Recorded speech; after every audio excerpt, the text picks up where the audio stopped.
പാലക്കാട് അട്ടപ്പാടി അഗളിയിൽ കൂറുമാറി പഞ്ചായത്ത് പ്രസിഡന്റായ മഞ്ജു എൻ.കെ. രാജിവെച്ചു. കൈപ്പത്തി ചിഹ്നത്തിൽ വിജയിച്ച മഞ്ജുവിനെ LDF പഞ്ചായത്ത് പ്രസിഡന്റാക്കുകയായിരുന്നു. അയോഗ്യയാക്കാൻ കോൺഗ്രസ് നടപടി ആരംഭിച്ചതോടെയാണ് മഞ്ജു പഞ്ചായത്ത് പ്രസിഡന്റ് സ്ഥാനം രാജിവെച്ചത്. അഗളി ഗ്രാമപഞ്ചായത്തിൽ 10 സീറ്റാണ് UDFന് ലഭിച്ചത്. LDFന് 9ഉം BJPക്ക് 2 സീറ്റും. 20ാം വാർഡിൽ നിന്നും കൈപ്പത്തി ചിഹ്നത്തിൽ മത്സരിച്ച് വിജയിച്ച മഞ്ജുവിനെ LDF പഞ്ചായത്ത് പ്രസിഡന്റ് സ്ഥാനാർത്ഥിയാക്കി. കൂറുമാറിയ മഞ്ജു LDFനൊപ്പം നിന്നതോടെ ഭരണം ലഭിക്കുമെന്ന് പ്രതീക്ഷിച്ച UDF പ്രതിപക്ഷത്തായി. കൈപ്പത്തി ചിഹ്നത്തിൽ മത്സരിച്ച് വിജയിച്ച മഞ്ജു LDFന്റെ പഞ്ചായത്ത് പ്രസിഡന്റ് ആയതോടെ കൂറുമാറ്റ നിരോധന നിയമപ്രകാരം മഞ്ജുവിനെ അയോഗ്യയാക്കാൻ കോൺഗ്രസ് നടപടി ആരംഭിച്ചു. ഇതോടെയാണ് മഞ്ജു പഞ്ചായത്ത് പ്രസിഡന്റ് സ്ഥാനം രാജിവെച്ചത്.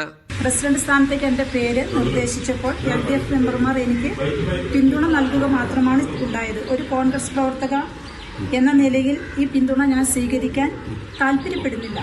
അതിനാൽ പ്രസിഡന്റ് സ്ഥാനം ഞാൻ രാജിവെക്കുന്നു. CPM ഏരിയ സെക്രട്ടറി ആയിരുന്ന നിലവിൽ പഞ്ചായത്ത് മെമ്പറായി CP ബാബുവാണ് അട്ടിമറിക്ക് പിന്നിലെന്ന് കോൺഗ്രസ് ആരോപിച്ചു.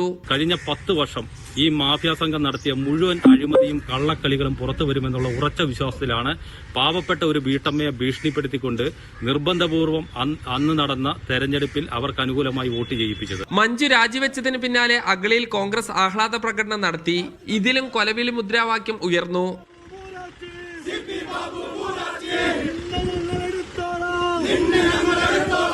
മഞ്ജുവിനെ കൂറുമാറ്റി പ്രസിഡന്റാക്കിയതിനെ കുറിച്ചോ നിലവിലെ രാജിയെക്കുറിച്ചോ വിശദമായി പ്രതികരിക്കാൻ CPM നേതാക്കൾ തയ്യാറായില്ല. അവർ വ്യക്തിപരമായ കാരണത്താലാണ് രാജിവെച്ചത്. അവർ രാജിവെക്കാനുണ്ടായ കാര്യത്തെ സംബന്ധിച്ച് നമ്മളത് അന്വേഷിച്ചതിന് ശേഷം അതിന്റെ കാര്യങ്ങളെ സംബന്ധിച്ച് ഇപ്പൊ നമ്മുടെ ശ്രദ്ധയിൽ എന്താണ് വിഷയം എന്നുള്ളത് നമ്മുടെ ശ്രദ്ധയിൽപ്പെട്ടിട്ടില്ല. അഗളിയിൽ നടന്നത് അധികാര സാമ്പത്തിക കൂറുമാറ്റമാണെന്ന വിമർശനവുമായി CPMന്റെ മുൻ പഞ്ചായത്ത് മെമ്പർ ഫേസ്ബുക്കിൽ പോസ്റ്റിട്ടു. ഇടതുപക്ഷ നേതാക്കളെ രൂക്ഷമായി വിമർശിച്ച് അട്ടപ്പാടി സഹ്യോൻ ധ്യാന കേന്ദ്രത്തിന്റെ മേധാവിയും ക്രിസ്ത്യൻ പുരോഹിതനുമായ ഫാദർ സേവ്യർ ഖാൻ വട്ടയിലച്ചൻ രംഗത്തെത്തി.